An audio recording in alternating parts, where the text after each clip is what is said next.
रे स्वामिनी मैं राधे को दास, राधे मेरी स्वामिनी मैं राधे को दास, जन्म जन्म मोह दीजियो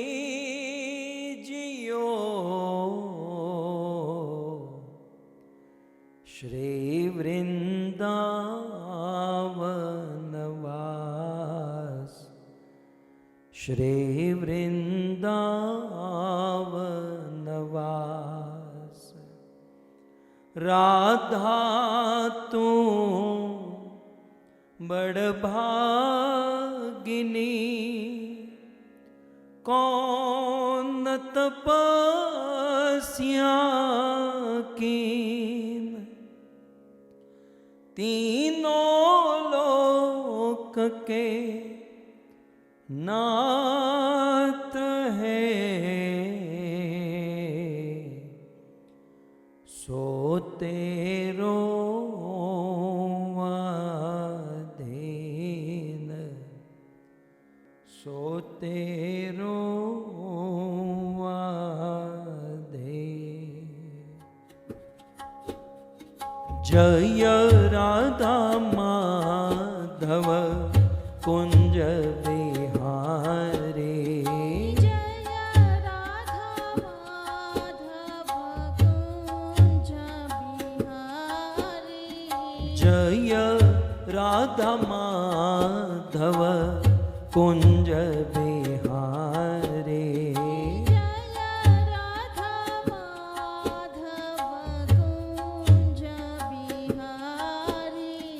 जय राधा माधव कुंज बिहारी, जय राधा माधव कुंज बिहारी, जय राधा माधव कुंज बिहारी।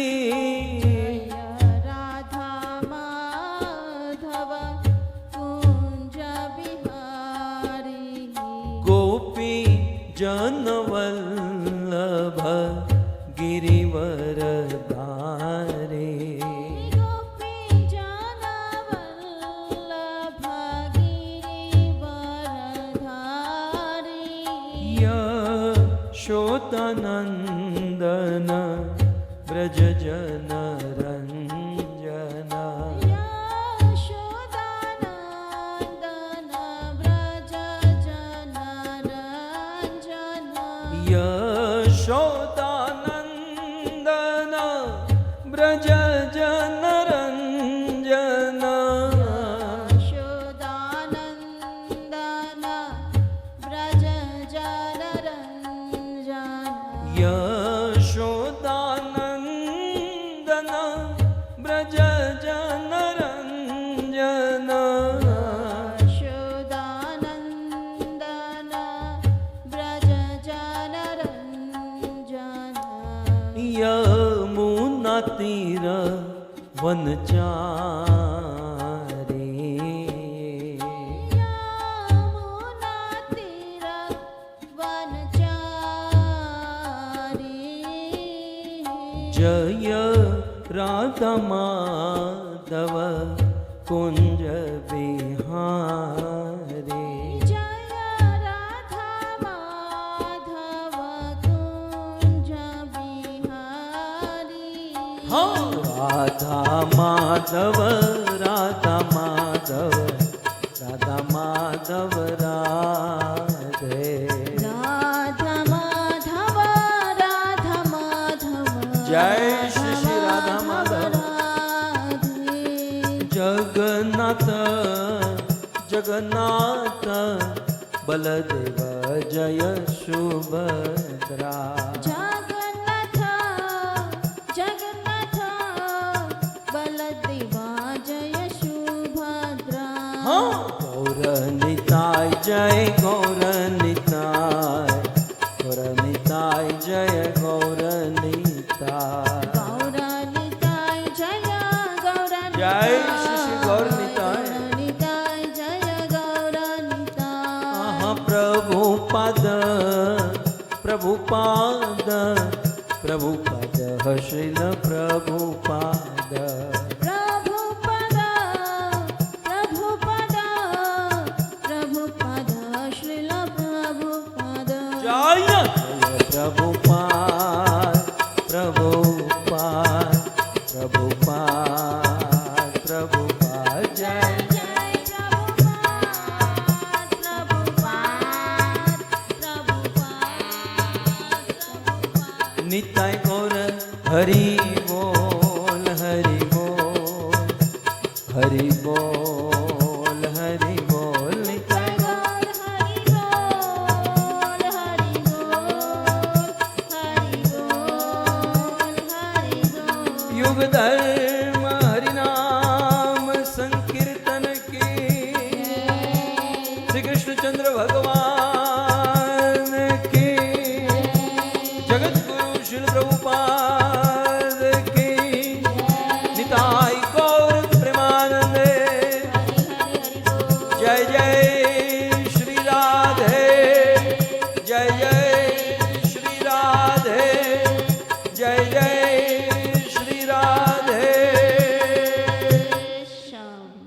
यं ब्रह्मा वरुणेन्द्ररुद्रमरुत स्तुवन्ति दिव्यैस्तवे, वेदे साङ्गपद क्रमोपनिषदे, गायन्ति यं सामगा, ध्यानावस्थित तद्गतेन मनसा, पश्यन्ति यं योगिनो यस्यान्तं न विदो सुरासुरगणा, देवाय तस्मै नमः। वंशी विभूषितकरा नवनीरदाभा,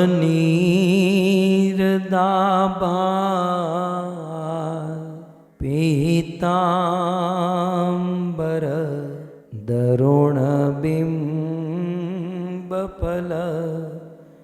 दरोष्टा, पूर्णेन्दुसुन्दरमुखा अरविन्दनेत्रा, कृष्णात् परं किमपि तत्त्वमहं न जाने, करारविन्दे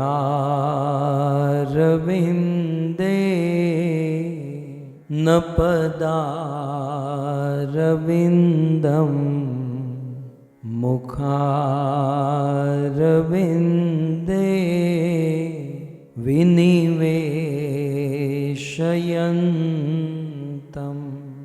वटस्य पत्रस्य पुटे शयानं, बालं मुकुन्दं मनसा स्मरामि। ॐ नमो भगवते वासुदेवाय, ॐ नमो भगवते वासुदेवाय,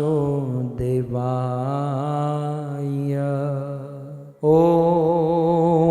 नमो भगवते भगवते वासुदेवाय।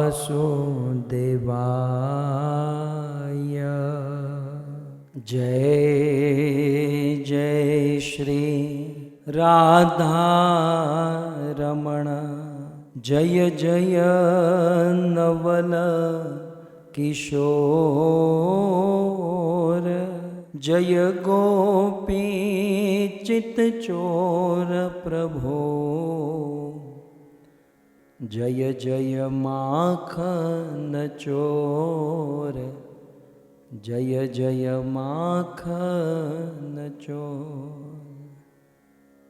श्री कृष्णचंद्र भगवान की, जगत गुरु श्रील प्रभुपाद की। उपस्थित भगवत कथा अनुरागी पधारे हुए भक्त वृंद, इस सभा को परम सुशोभित करने वाले अंतर्राष्ट्रीय कृष्ण भावनामृत संघ इस्कॉन के वरिष्ठ भक्तगण, दूर दूर से देश विदेश से फेसबुक यूट्यूब आदि के माध्यम से बड़ी भारी मात्रा में इस कथा का श्रवण करने वाले समस्त श्रोतागण एवं अपने पावन पितरों की स्मृति में उनके पुण्यार्थ भगवत प्राप्ति हेतु ये सुंदर कथा का आयोजन करने वाले हमारे छगनलाल और जया माता जी का यह समग्र जोशी परिवार है। आप सभी भक्तों का श्रीमद् भागवत कथा के सप्तम दिवस में पुनः एक बार हार्दिक स्वागत एवं आप सबके चरणों में हमारा प्रणाम। राधे श्याम। भगवान श्री कृष्ण अर्जुन को एक बहुत सुंदर नाम देते हैं, महाबाहो। श्रीमद् भगवद गीता में कृष्ण ने अर्जुन को 11 बार महाबाहो कहकर संबोधित किया। 11 बार कृष्ण ने अर्जुन को महाबाहो कहा तो कुछ तो तात्पर्य होगा। महाबाहो शब्द के 4 अर्थ है। मुझे ये जोशी परिवार से ये सब लिंक हो रहा है, इसलिए मैं भूल न जाऊं, मैंने तुरंत शुरू कर दिया। गीता में 11 बार संबोधन दिए गए महाबाहो अर्जुन को कहकर। महाबाहो के 4 अर्थ हैं। एक तो सीधा अर्थ है महाबाहो, बाहो माने बाहु भुजा, और महा माने बड़ी, बड़ी भुजाओं वाले शूरवीर, बड़ी भुजा वाला शूरवीर उसे महाबाहो कहते हैं। एक जिसकी भुजा बड़ी हो, फिल्मों में सुनते हैं ना, हमारे हाथ बड़े लंबे हैं, केवल बोलने के लिए होते हैं, लेकिन अर्जुन के वास्तव में महाबाहो बड़ी भुजा थी। तो एक अर्थ यह है महाबाहो का। महाबाहो का दूसरा अर्थ यह है कि भाई साइज में बड़ी भुजा नहीं, हाइट में लंबाई की दृष्टि से बड़ी भुजा नहीं। महाबाहो का दूसरा अर्थ है बलवान भुजाओं वाला। एक लंबी भुजा वाला, दूसरा अर्थ है बलवान भुजा वाला, भुजाओं में बल होना चाहिए। तीसरा, ये तो 2 अर्थ हुए, और थोड़े से निकट का अर्थ मैं आपको कहूं। महाबाहो में भी जब शास्त्र में पढ़ा तो मुझे भी बहुत अच्छा लगा कि मात्र अपनी भुजाओं में दम हो, अपनी भुजाओं में ताकत हो, आदमी सफल नहीं हो सकता। केवल अपने बल से, अपनी भुजा की ताकत से आदमी सफल नहीं हो सकता। और कलयुग में तो इम्पॉसिबल। कलयुग में यदि सफल होना है, चाहे भौतिक जीवन में या अध्यात्म जीवन में, यज्ञ संकीर्तन प्राय। कलयुग में संग में रहने की महिमा है, साथ में रहने की महिमा है। सो महाबाहो का तीसरा अर्थ है बलवान मित्रों वाला। अर्जुन को महाबाहो कहा क्यों?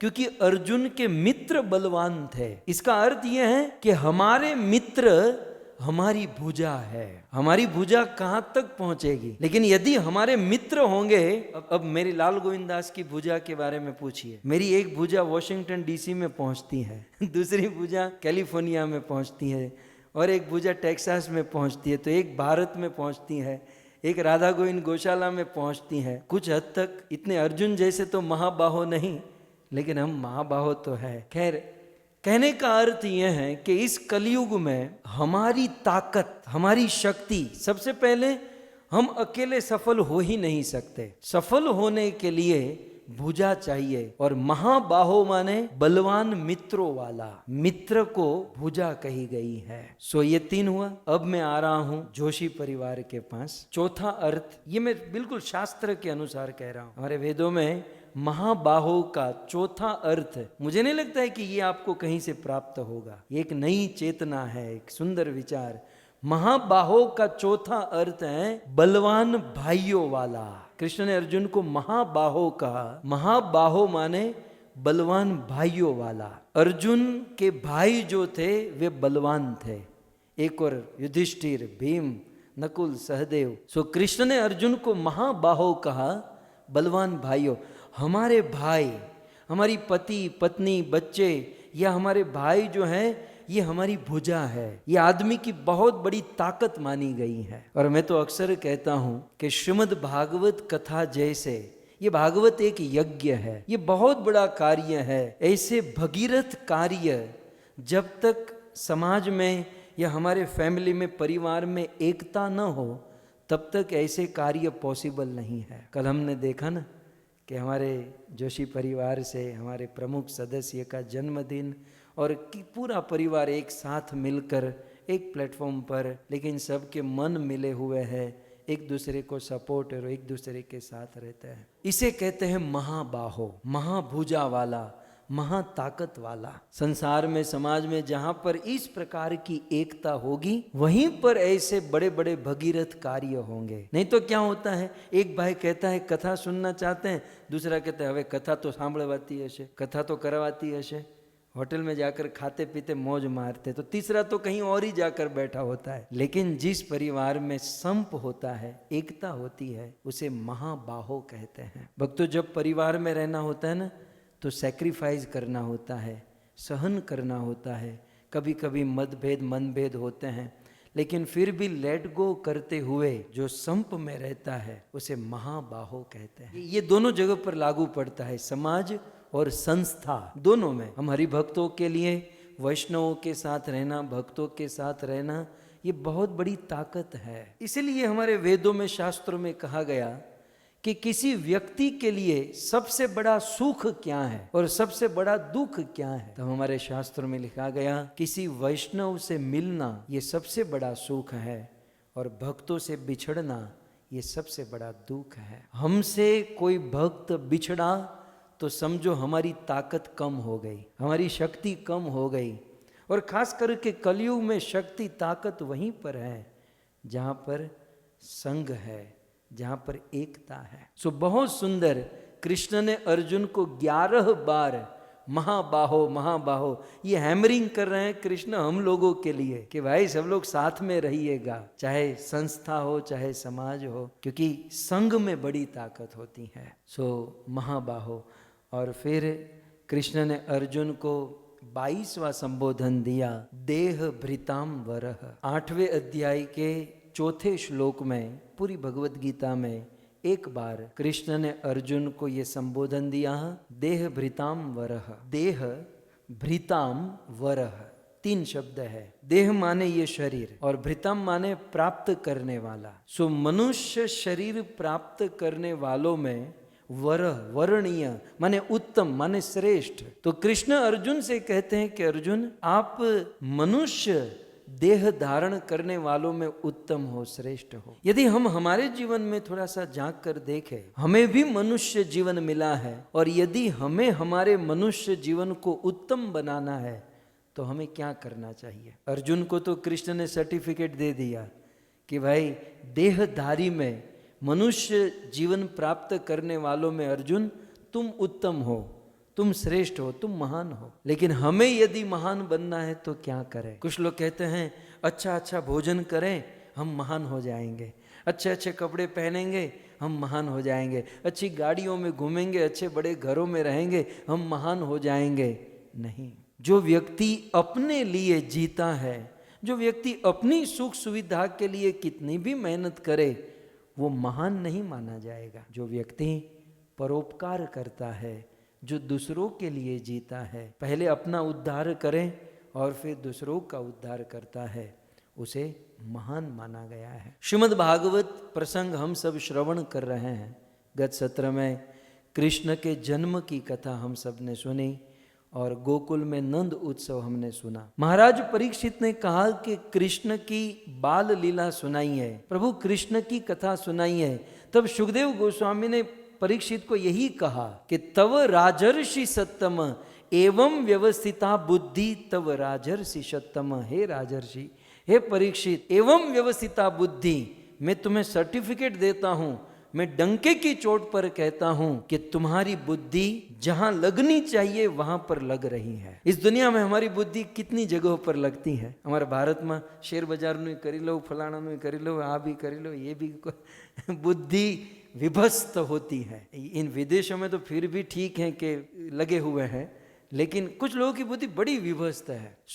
ये बहुशाखा अनंताश्च, गीता में कृष्ण कहते हैं कि हमारी बुद्धि बहुशाखा अनेकों प्रकार की शाखाओं में बट जाएगी तो अव्यवसायी नाम समाधि में कभी स्थिर नहीं हो सकते, अर्थात हमारा मन कभी स्थिर नहीं कर सकते। और मन स्थिर नहीं होना यही वास्तविक दुख है।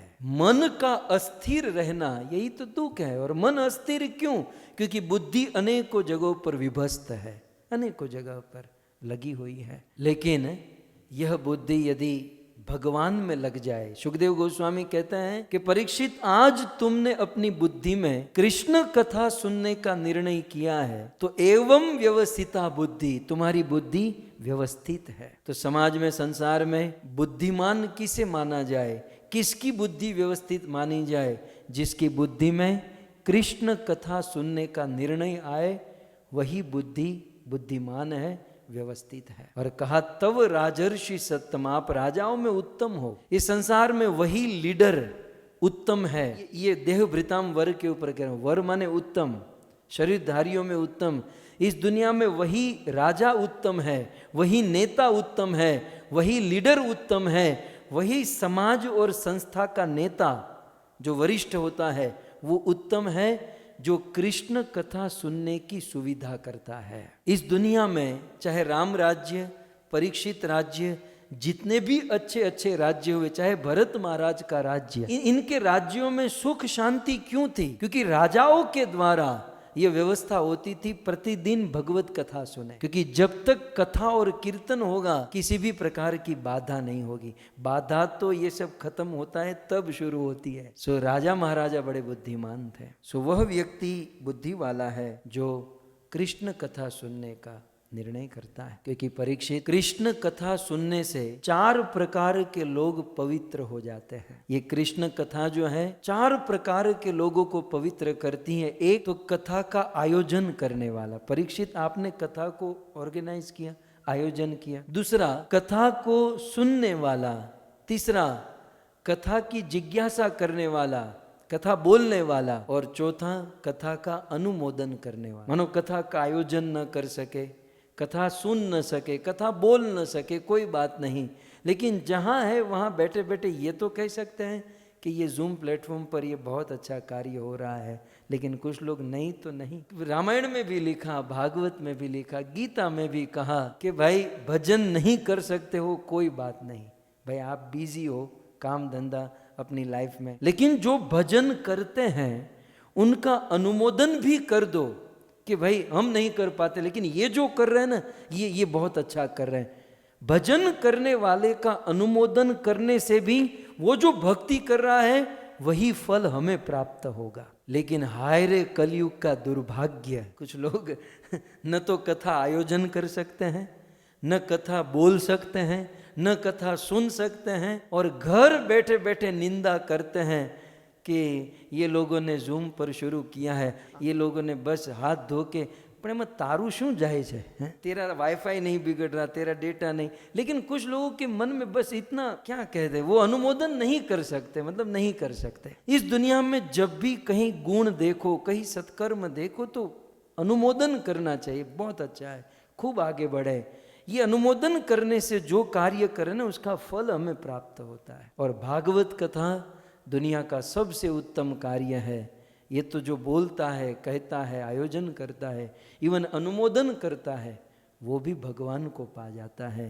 यह बात देवी कुंती ने भी बताई और सुखदेव गोस्वामी ने भागीरथी के तट पर महाराज परीक्षित को बताई। और भागवत की सेवा में भागवत से जुड़े हुए लोग, ये गोविंद टीवी की बात करूं, ये लोग डिवोटी नहीं थे, ये तो क्या थे वो मैं ही जानता हूं। लेकिन 2-3 दिन पहले फोन आया कि ये सब करते करते अब हमें भी डिवोटी बनने की इच्छा हो रही है, तो जब आप वृंदावन जाओगे तो हमारे लिए माला लेकर आइएगा। कहने का अर्थ ये है, ये भागवत ऐसी वस्तु है कि किसी भी प्रकार से भागवत सेवा में, भागवत कार्य में कोई जुड़ता है तो कहीं ना कहीं उनके जीवन में भगवत भक्ति की प्रेरणा, भक्ति का बीज प्राप्त हो जाता है। जिनमें भक्ति नहीं उनमें भक्ति का बीज आता है, जिनमें भक्ति है उनकी भक्ति प्रोग्रेस होती है, और जिनकी भक्ति प्रोग्रेस हुई है वो भक्ति में पूर्ण रूप से प्रेम की ओर आगे बढ़ने लगता है। सो कुल मिलाकर भागवत सुनना, भागवत पढ़ना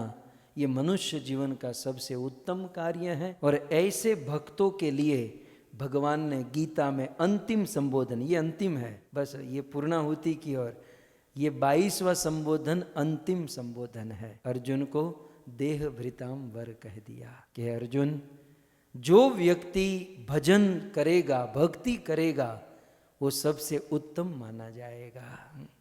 आप कहोगे नीचे तो पट्टी में लिखा है कि गीता में अर्जुन के 162 नाम, तमें तो आ 22 જ પતાવી દીધું। सो मैं क्लेरिफिकेशन दे दूं कि भगवत गीता में कृष्ण ने 162 टाइम्स अर्जुन को संबोधन दिए, लेकिन संबोधन देते हुए जैसे ये देह भृताम वर 1 बार बोले, इसके पहला वाला महाबाहो 11 बार बोले, तो ये अर्जुन के 22 नाम ही कृष्ण रिपीट करते हुए 162 टाइम्स बोले। तो आपको आकर्षित करने के लिए मुझे फिगर तो बड़ा रखना चाहिए ना, ताकि आप लोग ये भी गलत नहीं है। कृष्ण ने अर्जुन को 162 बार पुकारा, लेकिन रिपीटेड माइनस करें, रिपीटेड को निकाले तो मूल 22 नाम है। क्योंकि इस बार अमित नारायण प्रभु ने कहा पहले दिन मत बोल देना मैं तो पहले दिन बोलने वाला था, लेकिन उन्होंने कहा कि आप लास्ट डे में बताइएगा ये बात। 22 नाम है, उन 22 नाम को, किसी नाम को 11 बार, किसी नाम को 20 बार, किसी नाम को 28 बार, किसी नाम को 1 बार, 162 टाइम्स भगवान श्री कृष्ण ने अर्जुन को कहा। लेकिन चाहे 22 बार हो या 162, हमें तो एक नाम भी जीवन में उतर जाए, हमारा जीवन धन्य हो जाए। अंत में, इस नाम के अंत में मैं कहूं, कृष्ण ने कहा कि देह भृताम वर, मनुष्य जीवन उसी व्यक्ति का सार्थक है जो गीता और भागवत सुनता है।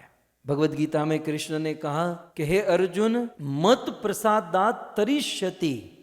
गीता के अंत में कृष्ण अर्जुन से कहते हैं, ये भी गीता का अंत है, कि हे अर्जुन, जो व्यक्ति ये गीता और भागवत को सुनेगा तो मत प्रसादात, वो मेरी कृपा प्राप्त करेगा, और मेरी कृपा से बहुसागर तरिष्यति, इस बहुता सागर को तर जाएगा। और फिर क्या कहा कि यदि अहंकार के कारण, अथ चितुम अहंकारात न श्रोष्यसि, यदि ये गीता नहीं सुनेगा, भागवत नहीं सुनेगा, तो कृष्ण की सटक गई। कृष्ण कहते हैं न श्रोष्यसि, नहीं सुनेगा, विनश्यसि, उसका विनाश हो जाएगा। कृष्ण किसी को फोर्स न करे, लेकिन अपनी ओर से बता तो दिया भगवत गीता में कि जो अपने जीवन में भक्ति करेगा, इन शास्त्रों के सिद्धांतों को जीवन में उतारेगा, तो मत प्रसादात तरिष्यति, तो वह तर जाएगा। लेकिन अहंकार के कारण यदि यह नहीं सुनेगा, विनश्यति, उनका निश्चित विनाश हो जाएगा।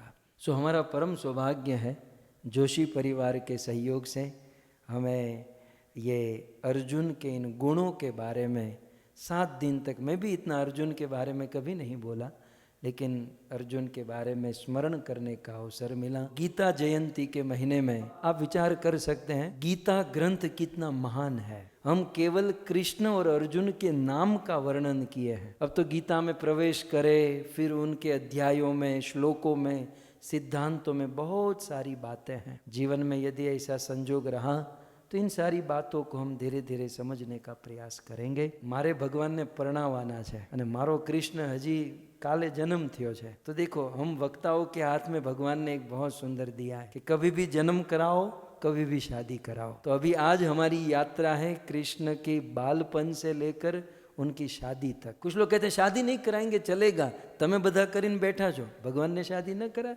उनकी न कराए। हमारी शादी करने के बाद हमारी स्थिति हम जानते हैं, लेकिन श्रीमद् भागवतम में लिखा है, सुखदेव गोस्वामी कहते हैं, कृष्ण और रुक्मणी का जो विवाह है यदि कोई व्यक्ति यह कथा सुनता है तो उनके गृहस्थ जीवन में कभी कलह नहीं रहता और पति पत्नी के बीच में बड़ा प्रेम रहता है, जीवन भक्ति में बीतता है। सो आइए ज्यादा समय न लेते हुए, गत सत्र में हमने सुना कि नंद बाबा के वहां कृष्ण का जन्म हुआ और फिर कृष्ण के जन्म के ठीक छठे दिन नंद बाबा ब्रज के राजा थे, लेकिन उसके ऊपर जो राजा होते हैं ना, जैसे होते हैं ना प्राइम मिनिस्टर के नीचे होते हैं एमएलए और स्टेट के और यहाँ के वहां के, ऐसे नंद बाबा ब्रज के राजा थे, उसके ऊपर थे कंस। तो नंद बाबा को ब्रज में से कंस को प्रति वर्ष टैक्स देना पड़ता था, कर देना पड़ता था। नंद बाबा ने सोचा कि कंस के अनुचर हमारे गोकुल में आए और उनको पता चले कि यहाँ बालक का जन्म हुआ है, उससे पहले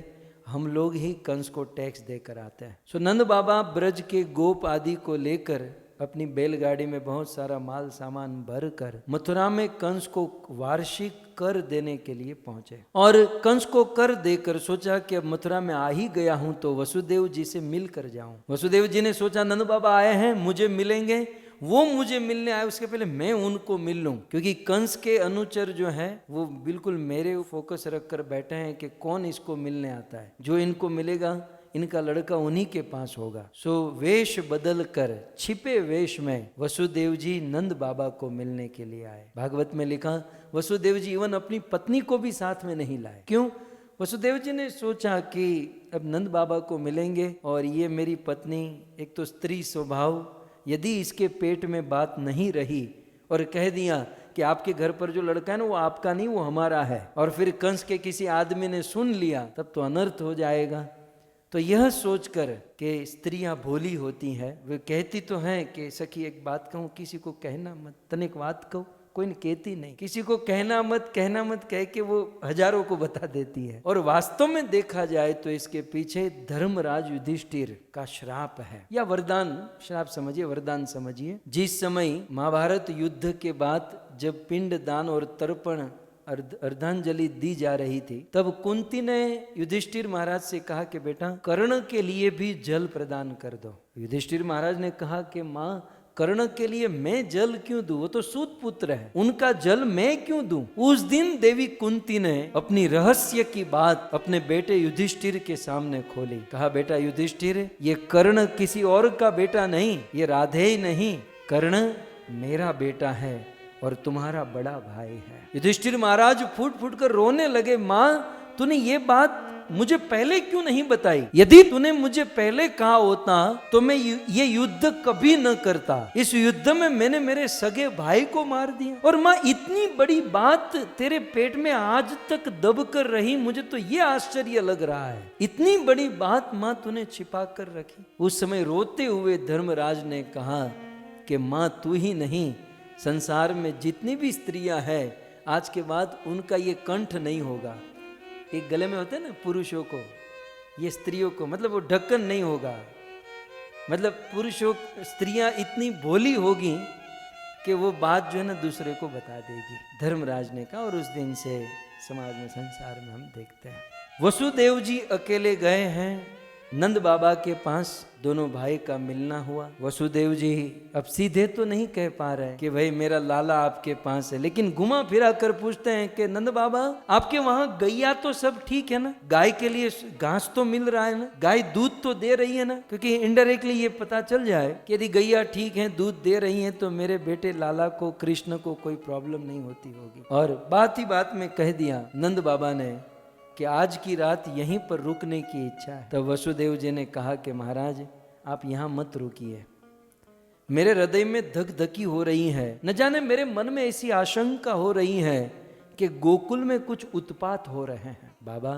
आप गोकुल में जल्दी जाइए और वहां सब कुछ संभालिए। वसुदेव का इतना कहना, और नंद बाबा को पता था कि ये वसुदेव अपने जीवन में कभी झूठ नहीं बोलते। इनके जन्म के समय देवताओं की आकाशवाणी हुई थी, आनक दुंदुभी बजाई थी और कहा था कि ये बालक झूठ नहीं बोलेगा। नंद बाबा तुरंत उस रात को ही सबको लेकर मथुरा से गोकुल निकल पड़े। लेकिन नंद बाबा गोकुल पहुंचे उसके पहले तो कंस के द्वारा भेजी हुई वह राक्षसी पूतना पहुंच चुकी थी, और पूतना ने अपना कारनामा शुरू कर दिया। कंसेन प्रहिता घोरा पूतना बाल घातिनी शिशुम चचार निघनंती पूर ग्राम ब्रजादेशो। कंस ने भेजा वो राक्षसी पूतना गोपी रूप धारण करके, गोपी ड्रेस पहनकर, सुंदर रूप धारण करके ब्रज में आई और निवेदन किया यशोदा को कि मैं कृष्ण को झुला सकती हूँ। यशोदा ने अपना सौभाग्य समझा, रसोई घर में काम करने चली गई और यहाँ पूतना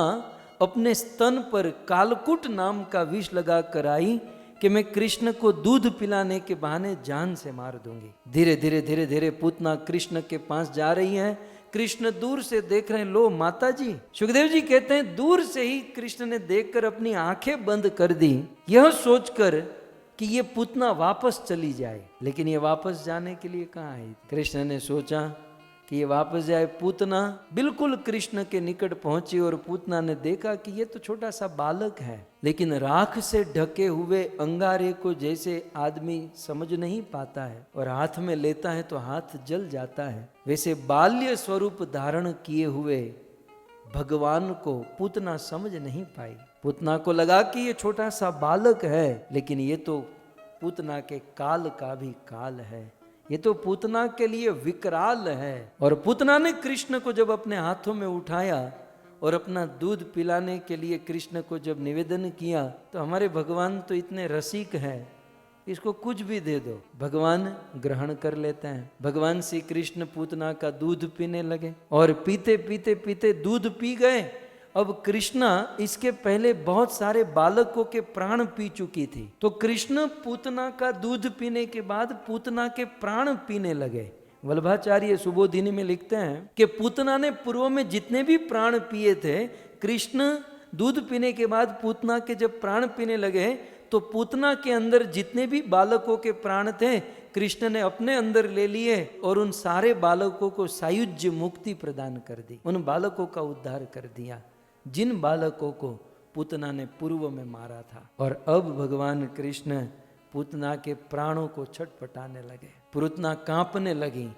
सुखदेव जी कहते हैं पूतना के 8 अंग बिल्कुल टूटने लगे, खींचने लगे। पूतना चिल्लाने लगी, सा मुंच मुंच मुंच इति प्रभाषिणी निष्पीड्य माना खिल जीव मर्मणि। सारे अंग मर्माहित होने लगे और मुंच मुंच, अरे छोड़ छोड़ छोड़, अब तो कृष्ण को छुड़ाने लगे। और इतना कष्ट हो रहा था पूतना को कि अपना बनावटी स्वरूप धारण करके नहीं रख पाई। आदमी अपना बनावटी स्वरूप कब कितने घंटे धारण कर सकता है? कथा में बैठते हैं 2-3 घंटा स्माइल देकर बैठे, जैसे ही सब खत्म होता है ओरिजिनल रूप तो बाद में शुरू होता है।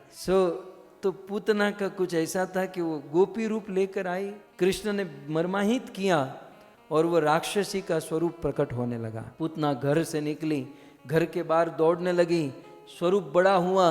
कहते हैं पूतना 18 किलोमीटर लंबी चौड़ी थी और दौड़ते दौड़ते कृष्ण ने अंतिम प्रहार किया और पूतना धरती पर गिर गई। पूतना के प्राण निकल गए, लेकिन कृष्ण ने पूतना के प्राणों को, पूतना को अपने धाम वैकुंठ में भेजा। कृष्ण ने पूतना को अपनी माँ बना लिया।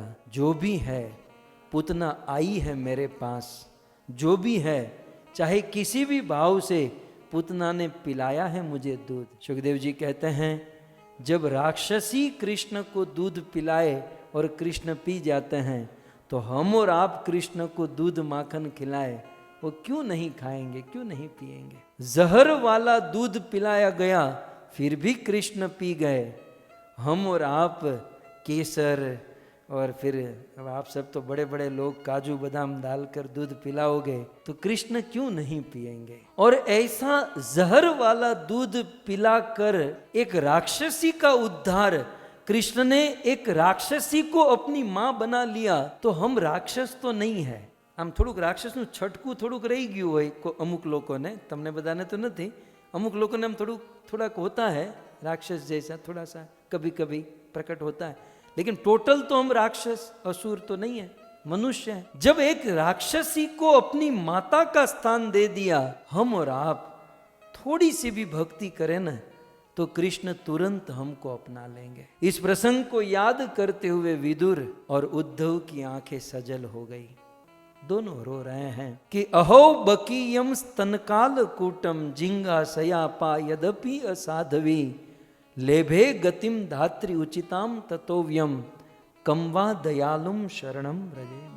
पूतना जैसी राक्षसी को कृष्ण ने अपनी मां का स्थान दे दिया, अपने नित्य धाम में, अपने वैकुंठ गोलोक वृंदावन में अपनी माता बना लिया। बताओ, जो जान से मारने गई थी उनको भगवान अपनी मां बना सकते हैं, तो इससे बड़ा कृपालु, इससे बड़ा दयालु भगवान इस धरती पर कौन हो सकता है कि जिसकी हम शरण ग्रहण करें। कम्वा दयालु, इसलिए शरण ग्रहण करने लायक कृष्ण है। कृष्ण जितनी दया, कृष्ण जितनी कृपा इस संसार में कोई नहीं कर सकता।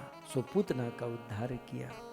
परीक्षित ने प्रश्न भी पूछा कि भाई पूतना में कौन सा गुण देखा, कुछ तो देखा होगा ना। सुखदेव जी कहते हैं कि सबसे पहला गुण ये देखा कृष्ण ने कि भाई जो भी है, लेकिन ये पूतना आई मेरे पास है ना। कितनी सुंदर बात। कृष्ण जो है ना बड़े पॉजिटिव थिंकिंग करते हैं, बड़ा पॉजिटिव देखते हैं। चलो किसी भी उद्देश्य से पूतना चलकर मेरे गोकुल में, मेरे घर में, मेरे मंदिर में आई।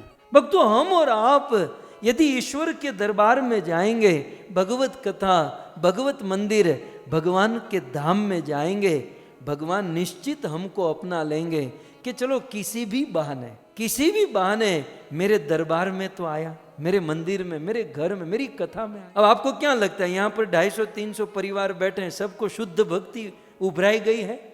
मतलब सबको उफाड़ा मार रही है शुद्ध भक्ति? पता नहीं, कुछ लोग तो जोशी परिवार को अच्छा लगाने के लिए कि भाई आयोजन किया है, हम नहीं जाएंगे तो वो हमारे प्रसंग में नहीं आएंगे, कुछ ना कुछ, कहीं ना कहीं, किसी ना किसी उद्देश्य, किसी का कम ज्यादा। लेकिन किसी भी उद्देश्य से, सुनिए, किसी भी उद्देश्य से, पूतना तो मारने के उद्देश्य से गई थी, ऐसा उद्देश्य तो किसी का नहीं हो सकता। लेकिन किसी भी उद्देश्य से भगवत कथा, भगवत मंदिर या भगवत धाम में हम जाते ना, तो भगवान हमें अपना लेते हैं, हमें जाना चाहिए। कुछ लोग कहते हैं ना, ये क्या 100 चूहे मारकर बिल्ली चली हज को, इतना पाप किया और फिर मंदिर, फिर कथा में। अरे गया तो सही, पूतना जितना तो पाप नहीं किया, चलो एटलीस्ट वो मंदिर तो गया, मंदिर की राह पर तो चला। हम 1 कदम बढ़ाते हैं तो कृष्ण 100 कदम बढ़ाते हैं, लेकिन हमें एक तो बढ़ाए, सो हमें चलना चाहिए। दूसरा, कृष्ण ने क्या देखा कि चलो मेरे पास आई है तो गोपी बनकर आई है। कृष्ण, ये बहुत अच्छा लगता है कृष्ण को। ये जब हम ये वस्त्र धारण करते हैं ना, आध्यात्मिक धोती, कुर्ता, साड़ी, कृष्ण को बहुत पसंद है। कृष्ण को ऐसा लगता है ये मेरा आदमी आया। मैं आपको एक अंदर की बात कह देता हूँ, कपड़े ऐसे पहने, धीरे से कह रहा हूँ, कपड़े ऐसे पहने कि कृष्ण को लगे कि ये मेरे गांव का आया है, ये मेरे गांव का, ये मेरी जाति का, ये मेरा अपना आया है। ऐसे कपड़े पहनेगा। बरमूडा पहनेंगे तो वो पहचानेंगे नहीं ये कहाँ से आ गया। ऐसे आभूषण हैं, कंठी पहननी चाहिए, तिलक धारण करे, शिखा रखे और उसमें धोती कुर्ता हो, तब तो कृष्ण सोचते हैं ये तो मेरा ही आदमी है। फिर अंदर से कुछ भी हो नहीं। आप सोचो, हम अभी अमेरिका में है, अनसुया माता, हूँ तमने આપણે અમેરિકામાં છીએ, આપણે અહીંયા कोई भारतीय लोग भी हमें कम दिखाई देते हैं, लेकिन अचानक हम कहीं जाए और कोई धोती कुर्ता वाला यदि हमको मिल जाए तो हम कितने खुश हो जाते हैं। एक तो ये भारतीय और ये हमारे गांव वाला, ये तो अपना आदमी। ठीक उसी प्रकार करोड़ों करोड़ों ब्रह्मांड हैं, अरबों जीव रहते हैं, लेकिन उसमें तिलक, कंठी और धोती कुर्ता वाला यदि कोई कृष्ण को मिल जाए तो कृष्ण बड़े प्रसन्न हो जाते हैं, ये तो मेरा है। वस्त्र ऐसे पहने, आभूषण ऐसे पहने कि कृष्ण को लगे कि ये मेरे गांव का है, ये मेरा अपना है। और चलो 24 घंटा तो मैं आपको बांध नहीं सकता, लेकिन एटलीस्ट जब हम कृष्ण के पास जाते हैं, जब हम पूजा करते हैं, साधना करते हैं, भक्ति करते हैं, तब तो ये जूम में भी अब धीरे धीरे करके लोग धीरे धीरे तैयार हो रहे हैं। पहले तो ऐसे बेढंगे आते थे कि ये कथा हो रही है कि शंभू मेला है, शिव जी की सेना बैठी है, लेकिन अब धीरे धीरे अभी भी कंप्लीट तो नहीं हुआ, अभी भी ऊपर से कुर्ता पहने हैं, नीचे बरमूडा पहने हैं, लेकिन हो जाएगा धीरे धीरे। सोचते हैं कि कैमरों में तो ऊपर वाला ही दिखाई देता है, नीचे तो नहीं दिखाई, तो ऊपर का टिप टॉप होता है। लेकिन कुल मिलाकर जूम में हम लोग देख रहे हैं, लेकिन भगवान तो सब कुछ देख रहे हैं। वेशभूषा की भी बड़ी महिमा है, आभूषण की बड़ी महिमा है। पूतना का उद्धार किस बेज पर हुआ? कृष्ण पूतना उनके पास गई और पूतना ब्रजवासी का रूप लेकर गई। इस बेस पर कृष्ण ने उद्धार किया। सो इस प्रकार के वस्त्र पहनना भी भक्ति है, पूतना का उद्धार। और भागवत में लिखा है कि फिर नंद बाबा आए, वो तो राजा थे और सब कुछ देखा। अब नंद बाबा ने कहा इसके शरीर का क्या किया जाए, क्योंकि समझो 21 किलोमीटर लंबा चौड़ा शरीर था। सो इसको क्या किया जाए, तो वो इसके छोटे छोटे टुकड़े करके चिता बनाकर जलाया जाए। पूतना के शरीर को जब जलाया गया तो उसमें से अगरू की सुगंध आने लगी, जैसे अगरबत्ती से सुगंध निकलती है ना। परीक्षित ने पूछा, साधारण आदमी को जलाते ना, आप कभी श्मशान में जाओ, साधारण आदमी को भी जलाते हैं तो भी उसमें से गंध आती है, बदबू आती है। और पूतना तो मांस खाने वाली, मदिरा पीने वाली राक्षसी, और उनके शरीर को जलाने पर अगरू की सुगंध, ये कैसे पॉसिबल है? सुखदेव गोस्वामी ने कहा कि परीक्षित, क्योंकि कृष्ण ने उसे स्पर्श कर लिया था, कृष्ण ने टच कर लिया, परम पवित्र हो गई। हमें प्रेरणा मिलती है कि हमारे जीवन में चाहे हमने भक्ष अभक्ष शरीर में डाले हो, नहीं डालने चाहिए, लेकिन अज्ञान में अनजाने में भक्ष अभक्ष खाए हो, लेकिन भगवान का स्पर्श होते ही हम पूर्ण पवित्र हो जाते हैं। अगरू की सुगंध। कुछ लोग कहते हैं ना कि मैं जब मरूंगा, मैं नाम नहीं लूंगा, मेरे ध्यान में है, कुछ लोग मरे तो चंदन के लकड़े में जलाए गए, कुछ लोग मरे तो उनके बच्चों ने, क्योंकि बहुत पैसे वाले थे, तो उनके बच्चों ने उनको चंदन के लकड़े पर जलाया। अब बच्चों को खर्चा मत कराओ, जीवन में भक्ति करो, तो साधारण लकड़े पर जलोगे ना तो भी चंदन की सुगंध आएगी। भजन करने से वो चंदन के लकड़े की आवश्यकता नहीं पड़ेगी, शरीर से ही चंदन की सुगंध आएगी कृष्ण की भक्ति करने से। तो इस प्रकार भगवान श्री कृष्ण ने पूतना का उद्धार किया। धीरे धीरे धीरे कृष्ण बड़े हुए, 3 महीने के हुए। भगवान श्री कृष्ण 3 महीने के हुए और जन्म नक्षत्र का दिन था, और उस दिन बहुत सुंदर नंद और यशोदा ने फेस्टिवल किया और बहुत सारे अतिथि मेहमान आदि आए थे। इसलिए कृष्ण को घर पर सुलाना ठीक नहीं समझा, शोर शराबा हो रहा था, सो कृष्ण को बाहर बैलगाड़ी के नीचे सुला दिया और यशोदा घर गृह कृत्य में चली गई। और यहाँ कृष्ण का दिमाग गया कि बस यही जगह मिली थी सुलाने के लिए, बैलगाड़ी के नीचे सुलाने के लिए जगह मिली थी। और कृष्ण रोने लगे, अपने छोटे छोटे पाँव को हिलाने लगे, और कृष्ण के चरण का एक अंगूठा उस बैलगाड़ी को स्पर्श हुआ। वो बैलगाड़ी आकाश में उछली और धड़ाम करके गिरी। हालांकि वहां पर शकटासुर आकर बैठा था। शकट नाम का असुर उस बैलगाड़ी के रूप में आकर बैठा था। कृष्ण ने यदि नहीं गिराया होता तो वही गिरने वाला था कृष्ण को मारने के लिए, लेकिन संजोग पाकर कृष्ण ने शकटासुर का वध कर दिया। सो इस प्रकार 3 महीने की उम्र में कृष्ण ने शकटासुर को मारा।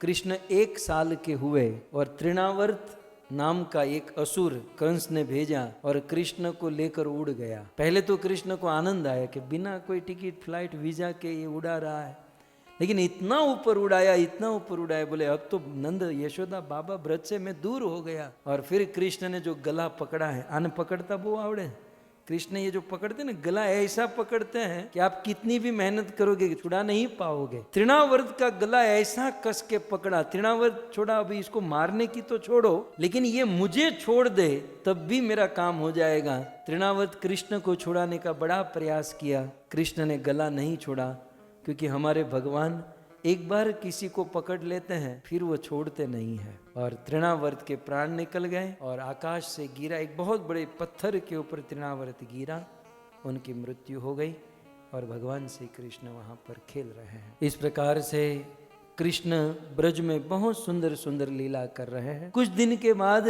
गर्गाचार्य यदुओं के पुरोहित ब्रज में आए। नंद बाबा ने अवसर देखा और अवसर पाकर निवेदन किया कि हमारे बच्चे का नामकरण कीजिए। और गौशाला में जाकर गुप्त रूप से गर्गाचार्य ने बड़े पुत्र का नाम बल, राम और संकर्षण 3 नाम रखे। और कृष्ण को देखकर तो मन ही मन गर्गाचार्य नाचने लगे कि जो दुनिया को पैदा करता है, जो दुनिया को नाम देता है, आज उनका नामकरण करने का मुझे अवसर मिला। गर्गाचार्य कहते हैं कि आसन वर्णास्त्रयोत्रयम, आपका ये बालक हर युग में अलग अलग रंग का होता है। सतयुग में श्वेत, त्रेता में रक्त, कलयुग में पीला और इदानीम कृष्णताम गतः, और द्वापर में ये कृष्णताम काले वर्ण का है, इसलिए मैं इसका नाम कृष्ण रखता हूँ। गर्गाचार्य ने नामकरण किया और अब तो कृष्ण कृष्ण की ध्वनि नंद बाबा के आंगन में गूंजने लगी। कृष्ण थोड़े से बड़े हुए, सखाओं के साथ खेलने लग गए। एक दिन यमुना के तट पर, आज भी हम लोगों ने यात्रा की थी ना कि नंद भवन के आगे बहुत सुंदर यमुना नदी है और वहां पर सखाओं के साथ खेल रहे थे। खेलते खेलते हार गए तो कृष्ण की टीम वाले घोड़े बने और जीते हुए उसके ऊपर बैठे, लेकिन कृष्ण घोड़ा नहीं बने। अब इसको बैटिंग करना ही अच्छा लगता है, फील्डिंग तो ये करते ही नहीं है। कुछ लोग होते हैं, बोले आपको घोड़ा बनना हो, नहीं बनूंगा, बनना होगा, नहीं बनना होगा। तो सखाओं ने कह दिया आज के बाद हमारे साथ मत खेलना। और कृष्ण अकेले हो गए और अकेले अकेले क्या करते हैं, माटी के साथ खेलते खेलते वो ब्रज की रज खाने लगे, माटी खाने लगे। गोप सखा बलराम आदि ने देखा।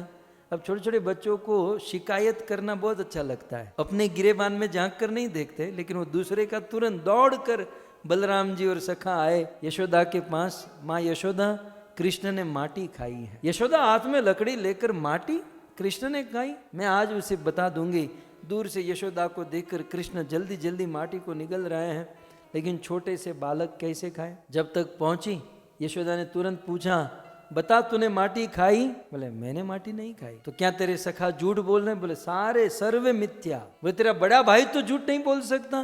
बोले माँ आ मोटो छे पण साव खोटो छे, ये बड़ा नाम का बड़ा, ये तो जितना परेशान करता उतना तो कोई नहीं करता। बोले बड़े को बाद में देखूंगी, तू पहले बता माटी खाई? बोले विश्वास नहीं तो मुख में देख ले। बोले दिखा। कृष्ण ने जब मुंह खोला तो करोड़ों करोड़ों ब्रह्मांड का दर्शन अपने मुख में कराया और कृष्ण ने कहा, माटी माँ मैंने अकेले ने नहीं खाई, माटी तो बलराम ने खाई, सखाओं ने खाई, पूरी दुनिया ने खाई, और माँ तू क्या मुझे डांटेगी, माटी तो तूने भी खाई। और विश्वास नहीं तो देख ले मेरे मुख में, करोड़ों करोड़ों ब्रह्मांड अपने मुख में दिखाए और उस मुख में एक ब्रज और यशोदा और कृष्ण का दर्शन माँ यशोदा ने किया। और माँ यशोदा भी सोच में पड़ गई कि आखिर बात क्या है। अब कृष्ण और थोड़े बड़े हुए तो ब्रज में उत्पात करने लगे।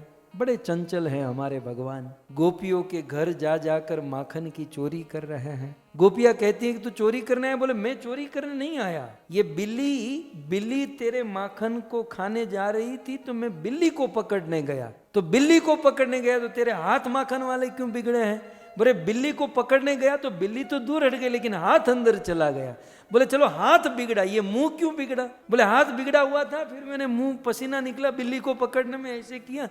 अब सारी बात गोपी को समझ में आ रही है, लेकिन छोटे से लाला की तोतली बोली सुनते सुनते ब्रजवासीगण बड़े मंत्र मुग्ध होते थे। और एक दिन भी कान्हा गोपी के घर पर माखन चोरी करने न जाए ना तो गोपियां तड़प जाती थी कि बोले हमारे भाव में कोई कमी है, हमारे सेवा में कोई कमी रह गई है। गोपियां कृष्ण को बुलाती, आज मेरे अंगना में आओ नंदलाल, आज मेरे अंगना में आओ गोपाल, अंगना में आओ मेरे माखन को खाओ, मीठी मीठी बतिया सुनाओ नंदलाल, आज मेरे अंगना में आओ गोपाल। सो गोपिया कृष्ण को बुलाती थी। सो इस प्रकार से सुंदर सुंदर लीला। माँ यशोदा ने देखा कि ये कृष्ण चोरी करने लगा है, माखन की चोरी करता है। तो यशोदा ने कृष्ण को उखल से बांध दिया, कृष्ण को दंड दे दिया। और उखल से बंधे हुए कृष्ण जब चलने लगे तो नंद के आंगन में 2 पेड़ थे, कृष्ण तो निकल गए लेकिन उखल फंस गया। थोड़े से कृष्ण आगे बढ़े तो उखल के सहारे दोनों वृक्ष गिर गए और यमलार्जुन का उद्धार हुआ। नल कुबेर और मणिग्रीव कुबेर के पुत्र थे, उनका कृष्ण ने उद्धार किया। लेकिन वृक्ष गिरे उस दिन सारे ब्रजवासियों ने मीटिंग की और गोकुल से वृंदावन सब स्थानांतरित हुए, सब ट्रांसफर हो गए। और अब वृंदावन आकर भगवान श्री कृष्ण की बहुत सुंदर लीला। सबसे पहले वत्सासुर को मारा वृंदावन में, फिर बकासुर को मारा।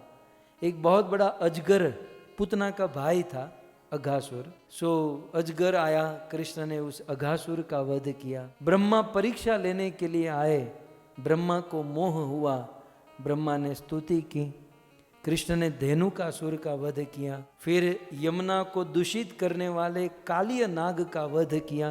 भगवान श्री कृष्ण कालिय के मस्तक के ऊपर नाचे और कालिय का सारा विष निकाल दिया। कालिय नाग अपना जो मस्तक ऊपर करता, कृष्ण अपना चरण रखते, दूसरा मस्तक ऊपर कर कृष्ण जोर से चरण रखते और कालिय का विष बाहर निकलते रहता। और ऐसा करते करते नाचते नाचते कालिय नाग का सारा विष निकल गया। हमारे आचार्य कहते हैं कि हमारे हृदय में भी बहुत विष भरा है, काम क्रोध लोभ मोह मद माश्चर्य। जैसे कालिय के मस्तक के ऊपर कृष्ण नाचे और उनका विष निकल गया, वैसे हमें हमारी जिह्वा पर कृष्ण के नाम को नचाना चाहिए। हृदय का सारा विष निकल जाएगा, पवित्र हो जाएंगे। इन सारी कथाओं से ये हमें प्रेरणा मिलती है। कालिय नाग का उद्धार किया, फिर प्रलंबासुर का वध किया। बहुत सुंदर शरद ऋतु आई। सुखदेव जी ने शरद ऋतु का वर्णन किया और इस शरद ऋतु में कृष्ण ने वेणु गीत बजाए, वेणु बजाई और भागवत में सुंदर वेणु गीत। फिर कात्यायनी व्रत गोपियों ने किया और भगवान श्री कृष्ण ने उनके चीरों को चुराया, वस्त्र चुराए, चीर हरण लीला हुई। फिर एक दिन भूख लगी और इनके पास कोई भोजन नहीं था। अब ब्राह्मणों की पत्नी ब्राह्मण के पास गए तो उन्होंने कुछ नहीं दिया, लेकिन ब्राह्मणों की पत्नियों ने इनको बहुत सुंदर भोजन खिलाया और इस ब्राह्मण पत्नियों पर कृष्ण ने कृपा। दिवाली के दिन ब्रजवासी इंद्र की पूजा करते। कृष्ण ने सोचा यार मैं बैठा हूँ, ये दूसरे के पास जा। हम लगभग એવું જ હોય, આપણે ઘર की મુરગી ને એવું બધું ન બોલીએ, પણ ઘરનું પનીર, घर का पनीर आलू बराबर, આપણે 8 बरोबर। घर का जो पनीर होता है ना वो आलू बराबर होता है, इसकी कोई वैल्यू। कृष्ण ने सोचा यार मैं अखिल ब्रह्मांड नायक घर पर और ये सब इंद्र की पूजा करते हैं। कृष्ण ने पट्टी पढ़ाई और सारे ब्रजवासी मान गए और कहा तो किसकी पूजा करें? बोले गोवर्धन की पूजा करो। गोवर्धन की पूजा करवाई, परिक्रमा करवाई। सब लोग अपने अपने घर गए और इंद्र को पता चला। इंद्र ने प्रकोप किया और इंद्र ने पूरे ब्रज को बरसाने के लिए तय कर दिया, पूरे ब्रज को तबाह करने के लिए आदेश दे दिया और ब्रज में भयंकर आंधी ओले तूफान आदि हुए। और उस समय भगवान कृष्ण ने, जैसे छोटे छोटे बच्चे खेल खेल में बरसाती छाते को उखाड़ लेते हैं, मशरूम को उखाड़ लेते हैं, वैसे गोवर्धन को कृष्ण ने उखाड़ा, अपनी कानी उंगली पर धारण किया, एक बहुत बड़ा छाता खोल दिया। आज वहां पर उस गांव का नाम भी है छाता। ये छाता क्यों? गांव का ब्रज में जाओगे ना तो बोर्ड आएगा छाता, तो क्योंकि कृष्ण ने बहुत बड़ा छाता खोल दिया था, छतरी अम्ब्रेला, और सब लोग इसके नीचे आए और इंद्र के प्रकोप से सबकी रक्षा हुई। तो इस प्रकार से गोवर्धन लीला। तत्पश्चात कृष्ण अब कुमार अवस्था को प्राप्त हो चुके हैं और गोपियों को वादा कर चुके थे। शरद पूर्णिमा का दिन आया, बंशी वट के नीचे खड़े रहकर बांसुरी बजाई। सारी गोपियां सुध बुध भूल कर कृष्ण के पास आई और ब्रज में बहुत सुंदर रास लीला हुई। ये रास कहते हैं कि ब्रह्मा के एक दिन तक चला, सब योग निद्रा में थे और बहुत सुंदर। और रास लीला के प्रसंग में ही भगवान कृष्ण अदृश्य हुए। तब गोपियों ने कृष्ण को प्रकट करने के लिए गीत गाया, 19 श्लोक का गीत, गोपी गीत, और इसे सुनकर भगवान प्रकट हुए, दर्शन दिए। सुंदर सुंदर लीला कृष्ण ब्रज में कर ही रहे थे, लेकिन संसार का नियम है कि सुख जो है ना ज्यादा देर तक टिकता नहीं। उसी समय कंस ने अक्रूर जी को ब्रज में भेजा और कृष्ण और बलराम वादा करके कि हम बहुत जल्द वापस आएंगे, अक्रूर जी के साथ ब्रज से मथुरा चले गए। मथुरा जाकर कुब्जा का उद्धार किया, सुदामा माली का उद्धार किया, धोबी का वध किया, कुबलिया पीड़ हाथी को मारा, महावत को मारा, चाणूर मुष्टिक आदि को मारा, अंत में कंस का वध किया और अपने माता पिता देवकी वसुदेव को कारागार से मुक्त किया। और तत्पश्चात कृष्ण और बलराम जी ने सोचा कि हमने हमारे माता पिता को सुख दिया ही नहीं। अपने माता पिता देवकी और वसुदेव के साथ मथुरा में रहने लगे और मथुरा में रहते हुए देवकी वसुदेव ने देखा कि इसने केवल गाय और भेड़ बकरी ही चराई है, ये भरवाड़ी है, इसको कुछ पढ़ाना लिखाना चाहिए। तो देवकी वसुदेव ने सांदीपनि मुनि के आश्रम में उज्जैन में गुरुकुल में भेजा। अब इनको तो क्या था, इनको तो सब प्रकट ही करना था। 64 दिन तक गुरुकुल में रहे, सारी शिक्षा प्राप्त कर लिए, और आज 64 साल तक भी बूढ़े पढ़ते रहते हैं। मैं देखता हूँ कहीं कहीं। तो 64 दिन में 64 कला कृष्ण आ गए वापस मथुरा। मथुरा में रहते हुए जरासंध ने चढ़ाई की। जरासंध ने देखा कि मेरे जमाई को, मेरे सन इन लॉ जरासंध के दामाद थे कंस, उसकी दोनों कन्या अस्थि प्राप्ति कंस के साथ विवाह किया था, और अपनी बेटी को विधवा देकर जरासंध कृष्ण के दुश्मन हुए, मथुरा के ऊपर चढ़ाई किए। आप सब जानते हैं 17 बार कृष्ण और बलराम ने मिलकर जरासंध की सेना को मार दिया, जरासंध को छोड़ दिया। 18वीं बार जरासंध को पता चला कि ये कृष्ण ब्राह्मण की रक्षा करते हैं, ब्राह्मणों को बुलाकर भोजन कराया, उससे वचन लिया और फिर चढ़ाई की। ब्राह्मणों की रक्षा करने के लिए कृष्ण और बलराम जरासंध से युद्ध करते हुए रणभूमि को छोड़कर भाग गए। कृष्ण बलराम आगे आगे, जरासंध की सेना पीछे पीछे, और दौड़ते दौड़ते कृष्ण बलराम प्रवर्षण पर्वत पर चढ़ गए। अब ये मोटा आदमी इतना तो भागा, लेकिन अब आगे नहीं भाग सकता था। तो ये दोनों तो बड़े एक्टिव थे, प्रवर्षण पर्वत पर चढ़े, और जरासंध ने सोचा कि पर्वत में ही है, तो चारों ओर से पर्वत को आग लगा दी कि इस पर्वत में ही है। चारों ओर से आग लगाई कि इसी के बीच में जलकर राख हो जाएंगे। लेकिन कृष्ण और बलराम ने बिल्कुल पर्वत की शिखर पर जाकर जंप लगाई, वे कूदे। और आप देखो, प्रवर्षण पर्वत से जब कृष्ण और बलराम कूदे तो रास्ते में ही फोन कर दिए किसे, विश्वकर्मा को, कि विश्वकर्मा अब हम मथुरा छोड़ रहे हैं और हमारे लिए अब बहुत अच्छी नगरी बनाओ, बिल्कुल गोल्ड सोने की नगरी। तो विश्वकर्मा ने पूछा कहाँ बनाऊं, बंगाल में, बिहार में, उत्तर प्रदेश में, कहाँ?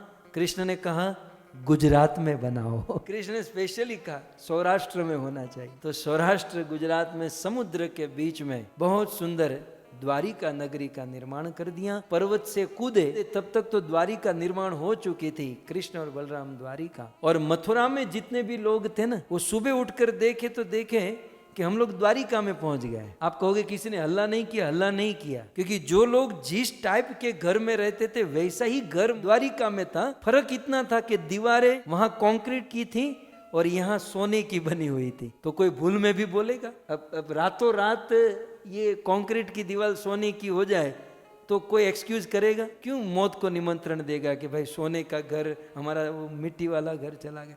तो सब लोग मथुरा में आ गए। अब देखिए सुखदेव गोस्वामी की स्टाइल देखिए कि लड़का बड़ा हो गया, पढ़ लिख लिया, पढ़ लिखने के बाद द्वारिका पहुंचा, द्वारिका का राजा हो गए भगवान श्री कृष्ण, द्वारिकाधीश बने, बंदा धंधे चढ़ गया, जॉब में लग गया, काम धंधा बिजनेस अच्छे से। अब शादी की कथा आ रही है। देखिए क्रम देखिए भागवत का। कृष्ण ने रुक्मणी से विवाह किया तो कब? बिल्कुल मैच्योर होकर, अपना पढ़ाई लिखाई समाप्त हो करके, माँ बाप को प्रसन्न करके, और फिर द्वारिकाधीश, द्वारिका के राजा, आम घरનું घर होय, आम अच्छे से सब व्यवस्था हो, बाद में शादी करनी चाहिए। ये तो जॉब का ठिकाना नहीं, घर गृहस्थी का ठिकाने, और शादी करेंगे पत्नी कहाँ रखेंगे। तो कृष्ण ये भी सिखाते हैं कि वेल सेट हो गए और अब कृष्ण और रुक्मणी के विवाह की कथा। तो आइए कृष्ण रुक्मणी का विवाह और भागवत की पूर्णाहुति हम करें।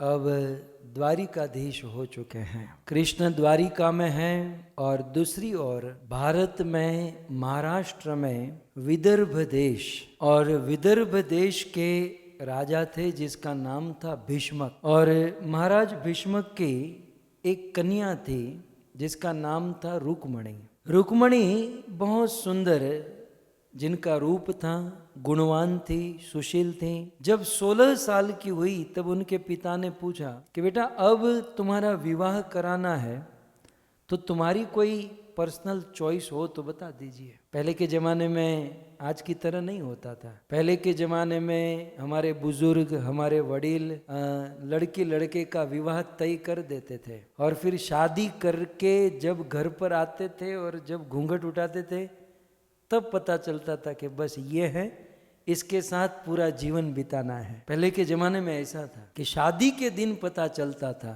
कि जीवन यहाँ गुजरना है। लेकिन उस समय कभी डिवोर्स नहीं होते थे, उस समय तलाक नहीं होती थी। जब से बच्चों ने अपनी बुद्धि चलाना शुरू की है तब से आप जानते ही हैं कि, तो कहने का अर्थ यह है कि जीवन के बड़े बड़े निर्णय बुजुर्गों को पूछकर, अनुभवी को पूछकर हमारे वडीलों को पूछ कर लेंगे, क्योंकि उनके हृदय में परमात्मा विराजमान होते हैं, उनके जीवन में अनुभव होता है। क्या होता है ना, ये कुमार अवस्था अंधी होती है, व्यक्ति को दूर की दृष्टि नहीं दिखाई देती, वो केवल वर्तमान में जीता है, लेकिन भविष्य हमारे बुजुर्ग देख सकते हैं। विदर्भ देश के राजा थे भीष्मक, उनकी कन्या रुक्मणी। रुक्मणी ने कहा, पिताजी मेरी, यदि आप मुझे पूछ रहे हो इसलिए मैं कहूं कि मेरी इच्छा कृष्ण के साथ विवाह करने की है। मैं चाहती हूं कि मैं कृष्ण के साथ विवाह करूं। भीष्मक अपने 4 बेटे थे,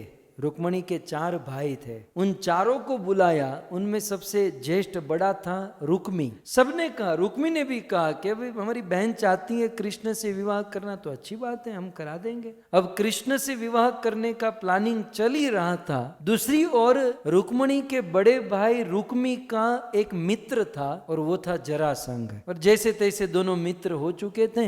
एक दिन जरासंघ और रुक्मी दोनों बैठे थे, और बात ही बात में रुक्मी ने कहा कि जरासंघ, अब कुछ दिन के बाद मेरी बहन की शादी होगी, तो तुम आओगे ना? जरासंघ ने कहा, क्यों नहीं आएंगे, तुम्हारी बहन की शादी कहाँ होने वाली है? रुक्मी ने कहा कि हमारी बहन का विवाह हम कृष्ण के साथ करेंगे, द्वारिकाधीश के साथ करेंगे। इतना सुनते ही जरासंघ खार खा गया, क्योंकि 18 बार तो कर चुका था। जरासंघ ने कहा कि मित्र, अपनी बहन की शादी करने के लिए तुम्हें कोई अच्छा आदमी नहीं मिला? दुनिया में पुरुषों की कमी पड़ गई कि उस कपटी के साथ तुम्हारी बहन की शादी कराने जा रहे हो? अरे जिस आदमी के साथ तुम्हारे बहन का विवाह कराने जा रहे हो, उसकी हिस्ट्री जानते हो, उनकी बायोग्राफी आप जानते हो? वो बचपन में चोरी के अलावा कुछ नहीं किया, माखन चुराता, गोपियों के वस्त्र चुराता, बड़ा हुआ तो मेरे साथ रणभूमि में युद्ध छोड़कर भागा।